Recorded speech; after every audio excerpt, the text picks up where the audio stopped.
Let me take a couple of minutes to recommend this book to you, Love Your Enemies by Arthur C. Brooks, the famed professor of happiness from Harvard University.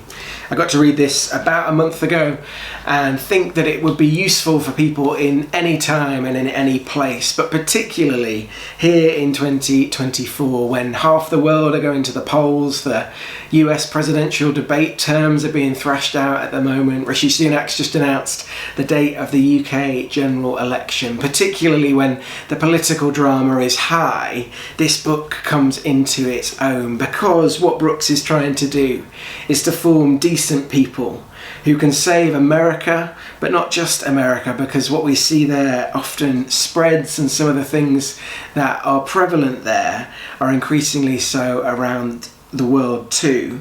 To save America and the world, I would say, from what he calls the culture of contempt.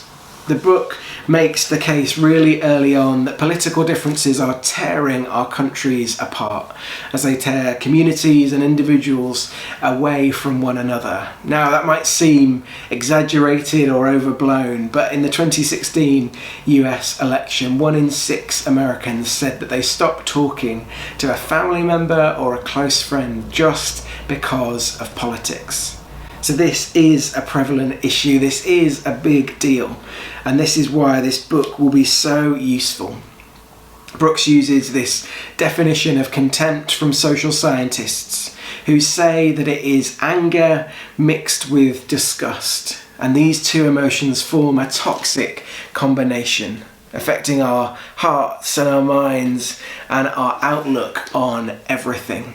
Contempt is something that we give into and we partner with in some sense, but of course it's being pushed on us by algorithms that want us to take on increasingly extreme positions, who use the anger and the disgust that they can generate to push one motive or other, to use our attention for their own gain in that sense.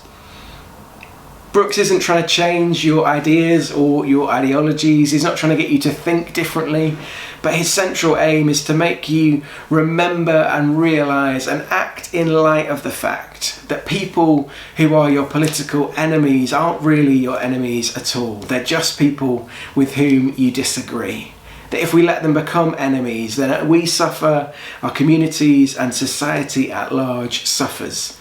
He says that the antidote to all of this is love, and I think that's brilliant as a Christian who believes that God is love, that perfect love casts out all fear, and that what Jesus asks us to do is to love God and to love our neighbour.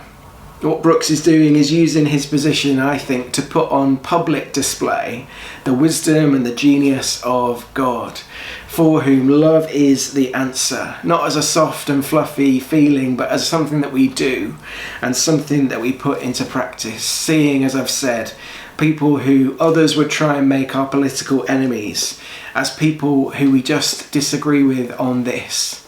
While their opinions might be contemptible to us, them as people should never be, because they are valuable and worthy of our respect. And that if we do that, we make for better societies, better election seasons, and in that sense, a better world.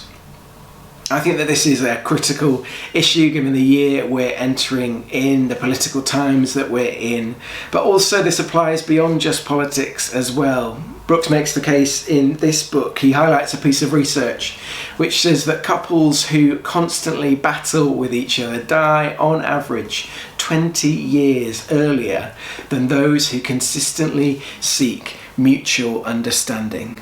I think this book will help you to be a more decent, civil person, not to give in to the contempt that others are pushing on you.